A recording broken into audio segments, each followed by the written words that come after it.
नमस्ते, हाय, हेलो, कैसे हैं आप सब। चलिए कहानी शुरू करते हैं। जैसे ही वो पुलिस जीप में बैठता है, लॉयर और अविनाश दोनों ही आमने सामने होते हैं। तो लॉयर पहले तो पुलिस से बकवास करते हैं, लेकिन उसके बाद फिर वो सवाल जवाब करने लगते हैं, जिस पर वो बातों ही बातों में ऐसा कुछ कह देता है जो बिलीव करना थोड़ा मुश्किल हो जाता है लॉयर के लिए। लेकिन फिर भी वो उससे बार बार कंफर्म होते करने की कोशिश करते हैं अपने आप को। वो कहते हैं कि क्या तुम सच में ये कह रहे हो कि तुमने मर्डर किया है। जिस पर वो कहता है, नहीं, मैंने नहीं किया, उन्होंने कहा है ये करने को। कितने? विकी ने अपने पिता का मर्डर करने के लिए तुम्हें हायर किया था। हाँ। नहीं, मतलब ऐसा तो वो करना चाहते थे ना, पर तुमने ही तो उन्हें धक्का दिया ना। मैंने कब कहा कि मैंने धक्का दिया? तुम अभी तो तुमने ये सब कहा। अरे मैं तो बस अनुमान लगा रहा था। क्या गेस कर रहे थे? हाँ, मतलब एक बेटा होने के नाते पूरे होटल इंडस्ट्री पे राज करने का इरादा तो बेटे का ही होगा ना, और इसलिए वो अपने पिता को मारना चाहेगा। और इसलिए मुझे नहीं लगता कि अरे तुम कहना क्या चाहते हो? अरे मैं वही कह रहा हूँ जो मैं कहना चाहता हूँ। कैसे? कैसे तुम ये कह रहे हो और किस तरह से कह रहे हो? मैंने तुमसे सीधे सीधे सवाल किया था कि तुम उस रात तुम्हारे दिमाग में क्या चल रहा था, तुम क्या सोच के तुमने ये किया। तुमने पहले कहा कि तुम उससे प्यार करते हो, वो तुमसे प्यार करती है, और तुम दोनों एक होने के लिए तैयार थे शायद, ऐसा कुछ कहना चाहते थे। पर तुम्हें लगता है कि वो विकी बीच में आ गया, और फिर मतलब कहना क्या चाह रहे हो कि तुमने अपना आपा खो दिया? क्यों? मतलब तुम्हें पता है किसी भी लड़की के साथ अ, इस ज़ोर ज़बरदस्ती करना ये बहुत बड़ा क्राइम है। यहाँ तक कि मैरिटल रेप भी क्राइम है। भले कानून में ये सारी चीज़ें अभी भी आई नहीं है पूरी तरीके से, लेकिन हर चीज़ क्राइम है। किसी की मर्ज़ी के बिना किसी को हाथ लगाना गलत है। ये बात तुम्हें समझ आती है कि नहीं? हाँ, तो उसमें उसकी मर्ज़ी थी ना। कैसे? वो तो कह रही है उसकी मर्ज़ी नहीं थी। वो तो कह रही है कि तुमने बदतमीज़ी की है उसके साथ ज़ोर ज़बरदस्ती की है। वो गलत कह रही है। आप एक बार मुझे उससे बात कराइए। देखिए, मैं उसे कन्विंस कर दूंगा कि वो गलत कह रही है। वो ज़रूर विकी की बातों में आकर के ऐसा कह रही है। विकी ने उसे भड़काया होगा। क्या तुम कह रहे हो कि उसने भड़काया और वो ऐसा कर रही है? मतलब वो किसी की बातों में आकर के, वो छोटी बच्ची नहीं है दूध पीती, जिसको ये नहीं पता है कि उसके साथ क्या हुआ है और क्या नहीं। सर, आप कुछ ज़्यादा ही फ्रस्ट्रेट हो रहे हैं। वो वो इस तरह से बोल रहा होता है, और उधर आकाश हंसने लगता है ज़ोर ज़ोर से। आकाश की हंसी सुन के लॉयर चिढ़ जाता है और कहता है, तुम क्यों हंस रहे हो भला? जिस पर वो कहता है, अरे सर, आप इतने से मैं परेशान हो गए। मैं तो 2 दिन से इसे बकवास कर सुन सुन के पागल हो रहा था। आप भी मज़े लीजिए। क्या तुम सच में 2 दिन से यही सुन रहे थे, इसलिए तुम्हें इतना पीटा इसको? वैसे सच में ये मार डिजर्व करता है। हाँ, आपको चेंज करने की ज़रूरत है, मुझे लगता है। हाँ हाँ, तुम बिल्कुल चेंज कर दो। तुम एक काम करना, नेक्स्ट हियरिंग में जाना और तुम कह देना कि मुझे ये क्या ये लॉयर नहीं चाहिए। ठीक है? सच कहूँ तो मुझे भी तुम्हारे जैसे घटिया इंसान का केस लेने में कोई इंटरेस्ट नहीं है। पता नहीं क्यों मैं तुम जैसे मुसीबत को मोल ले लेता हूँ। मैं तुमसे सीधे सीधे पूछ रहा हूँ, वो तुम मुझे घुमा फिरा के जवाब दिए जा रहे हो। स्ट्रेट फॉरवर्ड जवाब देने में तुमको मिर्ची लगती है। मैं स्ट्रेट फॉरवर्ड ही तो जवाब दे रहा हूँ सर। क्या ये स्ट्रेट फॉरवर्ड जवाब था? हाँ, जो तुमने जवाब दिया वो किस एंगल से सीधा सीधा जवाब था, मुझे बताना। मुझे नहीं लगता वो सीधा सीधा कोई जवाब था। तुम्हें पता है, तुम्हारी बातें सुन के मेरा पेशेंस लेवल हिल रहा है। मुझे लगता है लॉयर्स के अंदर बहुत पेशेंस होना चाहिए। सही कहा, लॉयर्स के अंदर बहुत पेशेंस होना चाहिए। आफ्टर ऑल तुम्हारे जैसे क्रिमिनल से डील करने के लिए हमारे अंदर पेशेंस तो होना ही चाहिए, वरना पता चला कि अपनी सर को अपने हाथों से हमें काटना पड़ा। नहीं सर, मैं ऐसी हरकतें नहीं करूँगा। तुम कह रहे हो कि तुम ऐसी हरकतें कर सकते हो। अरे आप तो मेरी बात का गलत मतलब निकाल रहे हैं। मैं बिल्कुल सही मतलब निकाल रहा हूँ। तुम्हारे जैसे क्रिमिनल कुछ भी कर सकते हैं, और मुझे लगता है कि मैंने सच में गलत केस हाथ में ले लिया। हाँ, लेकिन बाकायदा सरकारी लॉयर होने के नाते मुझे तुम्हें बचाना ही पड़ेगा, क्योंकि ये मेरी जिम्मेदारी है। तो आप मुझे बचाने के लिए क्या करेंगे? तुम्हें बचाने के लिए मैं क्या करूँगा? सच कहूँ तो मेरा कुछ भी करने का कोई इरादा नहीं है, पर ये मेरी जिम्मेदारी है कि मैं तुम्हें बचाऊँ।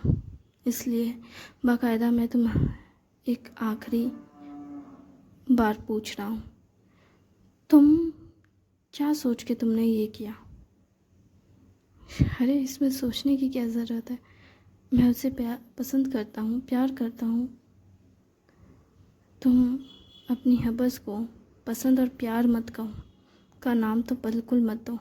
समझ में आई मेरी बात? अरे सर, आप कैसी बातें कर रहे हैं?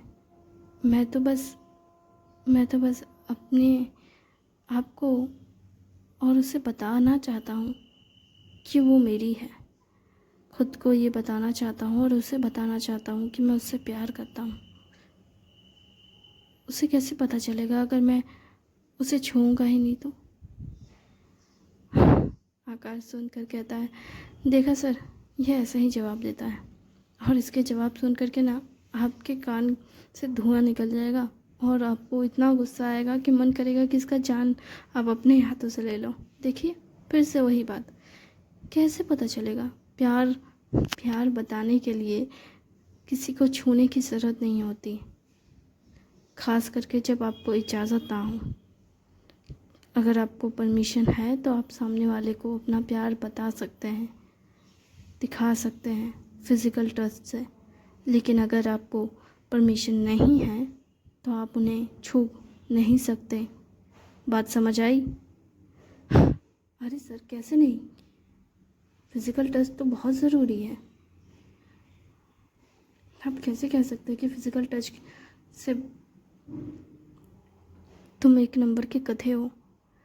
शायद इसलिए तुम्हारे जैसे लोगों को मर जाना चाहिए। सर, आप मेरी माँ की तरह क्यों बात कर रहे हैं? वो भी मुझे ऐसे ही कहती थी कि मुझ जैसे इंसान को पैदा ही नहीं होना चाहिए था। तुम्हारी माँ, वो भला तुम्हें ऐसा क्यों कहती थी? ये बहुत लंबी कहानी है सर। अच्छा, तो इस लंबी कहानी को शॉर्ट में बताना। सर, आप सुनना चाहेंगे? हाँ बिल्कुल, मेरे पास वक्त है तुम्हारी कहानियाँ सुनने के लिए। तो सर, ये तब की बात है जब मेरा जन्म हुआ था। मेरे जन्म होते ही मेरे दादा और दादी दोनों की डेथ हो जाती है। तो इस बात के लिए तुम्हारी माँ तुम्हें कोसती थी? हाँ, क्योंकि एक मेरे दादा और दादी ही तो थे जो मेरे बाप के अत्याचार से मेरी माँ को बचाते थे। मतलब मेरे पापा एक बेरहम इंसान थे। वो इतने बेरहम और क्रूर थे कि वो औरतों को पैर की जूती समझते थे, और वो मेरी माँ को कुछ भी नहीं मानते थे। वो मेरी माँ के पास सिर्फ सोने के अलावा किसी और चीज़ के लिए आते ही नहीं थे। सोना और खाना, ये दो चीज़, बस यही दो चीज़ मेरे बाप को मेरी माँ के पास रखते थे, और इसीलिए वो घर आते थे हर रात, हर दिन। सोने और खाने के अलावा उन्हें और कुछ नहीं दिखता था, और उसके बाद पीकर मेरी माँ को मारते थे जब मूड करता तब, खास करके तब जब वो जुए में पैसा हार जाते थे। तो तुम्हारे पिता एक जुआरी थे। हाँ, और उस वक्त मेरे दादा और दादी ही रहते थे जो मेरे माँ को बचाते थे। पर मेरे जन्म लेते ही मेरे दादा दादी का एक्सीडेंट हो जाता है और वो दोनों ही चल बसते हैं। मेरी माँ को लगता है ये मेरी वजह से है, क्योंकि जब से मेरा जन्म हुआ है तब से उनकी ज़िंदगी में मनहूसियत और बढ़ने लगी। मेरे पैसा कमाने से पीछे हटने लगे। वो पैसा कमाना नहीं चाहते थे। मेरी माँ अगर पैसा कमाना भी शुरू की मेरे और अपने लिए, तो मेरे पिता वो भी छीन लेते थे और सब दारू में उड़ा देते थे। अच्छा, और मेरी माँ फिर एक दिन बहुत ज़्यादा फ्रस्ट्रेट होने लगी इस सब से। हाँ, फर्स्ट डे आपको पता ही होगा, कितना ही कोई सहेगा, और इंसान अपने से कमज़ोर भी तो अपनी ताकत दिखाता है। तो मेरी माँ ने भी अपनी ताकत, अपना गुस्सा मेरे ऊपर निकालना शुरू कर दिया। फिर जब मैं वही 14-15 साल का हुआ तो मेरे पिता जो दारू पीते थे इतना, उनका लीवर ख़राब हो गया और फिर उनकी डेथ हो गई इलाज ना होने की वजह से। मेरे पिता को बिस्तर में पड़े हुए देख मेरी माँ बहुत हंसती थी। कहती थी, देखा, जैसा कर्म करोगे वैसा फल मिलेगा। देखो तुम्हारे साथ क्या हुआ है। वो उस वक्त उन्हें बहुत सुनाती थी। मेरी माँ उन्हें बहुत सुनाती थी, लेकिन फिर भी वो उनकी देख रेख करती थी। और मुझे कभी कभार समझ नहीं आता था ऐसा क्यों। मैं होता तो मैं कभी भी उस इंसान की देख रेख नहीं करता जिसने मुझे मारा, मुझे छुआ, मुझे चोट पहुंचाया। मैं तो उस आदमी की मौत पे नाचता। लेकिन मेरी माँ मेरे पिता से लड़ी नहीं, झगड़ी नहीं। मेरे पिता बिस्तर पे पड़े रहे और मेरी माँ ने उनकी देख रेख की। हालांकि पहले मुझे यही लगता था, फिर मुझे पता चला कि मेरी माँ बस घर गंदा ना हो इसलिए मेरी माँ मेरे पिता की देख रेख कर रही है। मेरी माँ मेरे पिता का इलाज नहीं करा रही थी, वो बस उन्हें बिस्तर में पड़े पड़े उनकी सुसु पॉटी साफ कर रही थी ताकि घर गंदा ना हो। आप बिलीव नहीं करेंगे, मैंने ये सब देखा। शुरुआत में मुझे जो प्यार लगा वो बाद में समझ आया कि वो प्यार नहीं था, वो तो बस अपने घर को साफ रखने का तरीका था ताकि उनका घर गंदा ना हो। और साथ में वो गालियाँ देती थी उनको, वो उनका गुस्सा निकालने का तरीका था। फिर मैंने एक और चीज़ नोटिस की, जब मेरे पिता को वो साफ करती थी ताकि वो गंदे ना रहे, घर गंदा ना रहे, उनकी वजह से घर में खटमल ना आए, बिस्तर साफ करना और सब, तो वो मेरे पिता के हाथ पैर को अपने हिसाब से जैसे तोड़ने के लिए, मरोड़ने के लिए वो ऐसे करती थी कि वो बस कैसे भी करके उसे उन्हें तोड़ते। लेकिन वो कभी अपनी ताकत का ज़्यादा इस्तेमाल नहीं करती थी। मुझे कभी कभार लगता था कि वो शायद उनका हाथ तोड़ ही डालेगी या उनका पैर तोड़ देगी, लेकिन ऐसा नहीं करती थी। वो बस उन्हें साफ करती थी और बिस्तर पे पड़े रहने के लिए छोड़ देती थी। सारा दिन वो आदमी बिस्तर में पड़ा रहता था, घिनौने इंसान, कीड़े की तरह। और मेरी माँ वो बस सुबह एक बार उनको खाना खिला देती है और उसके बाद फिर रात में सारा दिन वो आदमी बिस्तर पे ही पड़ा रहता था। वो आदमी तुम्हारा पिता है। पिता? उसने पिता का कौन सा फ़र्ज़ निभाया है, बता सकते हैं? आपको पता है, दूसरों के बच्चों के पिता उनके स्कूल आते थे, वो अपने बेटी को बाइक में छोड़ने के लिए आते थे। मेरी माँ मुझे स्कूल लेकर जाती थी, वो भी 1 किलोमीटर तक पैदल, उसमें भी एक समय तक, जब तक मैं 4-5 साल का होगा शायद। उसके बाद तो मेरी माँ ने मुझे पढ़ाने के लिए सोचा भी नहीं। स्कूल में नाम लिखा दिया था और मुझे स्कूल ड्रेस पहना करके बोल देती थी चले जाओ स्कूल, नहीं गए नहीं पढ़े तो तुम्हारा नुकसान है। वो ऐसे ही बोलती थी। शुरुआत में मुझे लगता था कि कितनी मज़े की बात है, मेरे माँ बाप को मेरी पड़ी नहीं है, वो मुझ पे ध्यान नहीं दे रहे। मैं स्कूल बंक करने लगा। मुझे लगता था कि कितना मज़ेदार ज़िंदगी है, टीचर को परवाह नहीं, माँ बाप को चिंता नहीं। लेकिन धीरे धीरे समझ आया कि उन्हें मेरी परवाह क्यों नहीं है, क्योंकि वो चाहती हैं कि मैं अपने लिए जीना सीखूं।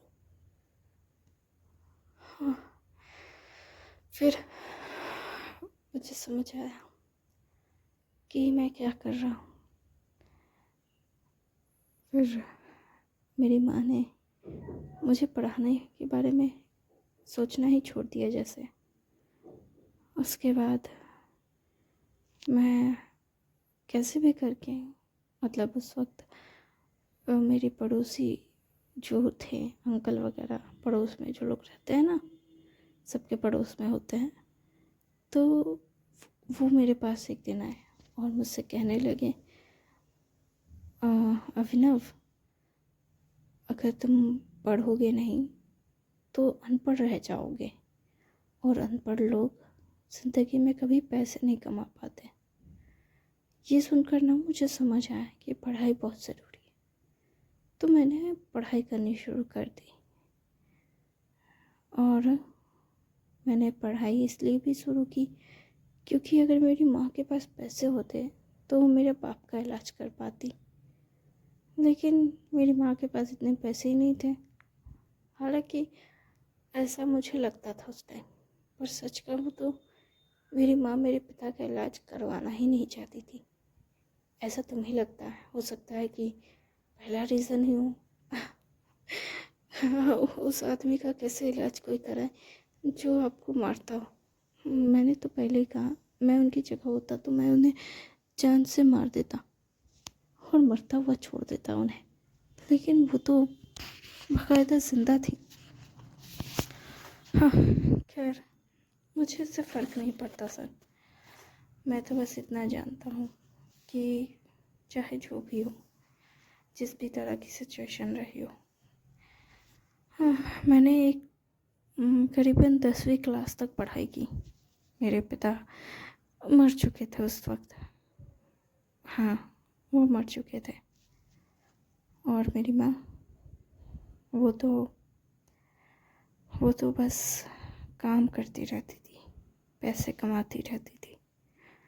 हाँ, हालांकि मेरे पिता की मौत से पहले ही, मतलब मेरे पिता जब बिस्तर में पड़े हुए थे, तब से मेरी माँ ने मुझे मारना भी छोड़ दिया था। वो शायद मुझे 10 साल तक पीटती रही जब तक मेरे पिता ने उन्हें मारा, लेकिन उसके बाद उन्होंने मुझे नहीं मारा। उसके बाद उन्होंने कभी मुझे नहीं मारा, क्योंकि मेरे पिता बिस्तर में पड़ गए और उन्हें शायद ज़िंदगी में सुकून मिल गया।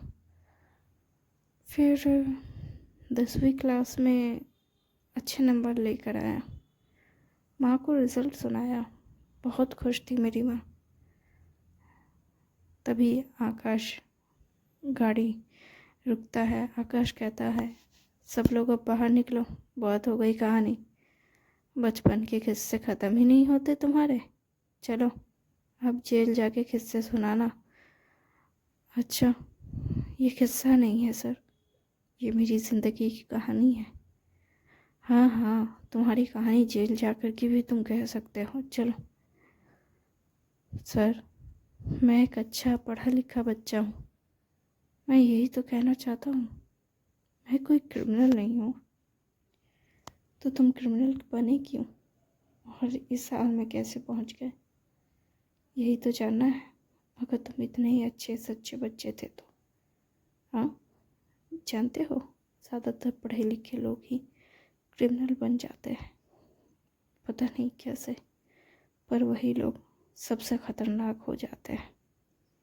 थैंक यू वेरी मच इस कहानी को सुनने के लिए। उम्मीद है आपको अच्छी लग रही होगी। आपने अपना कीमती समय मुझे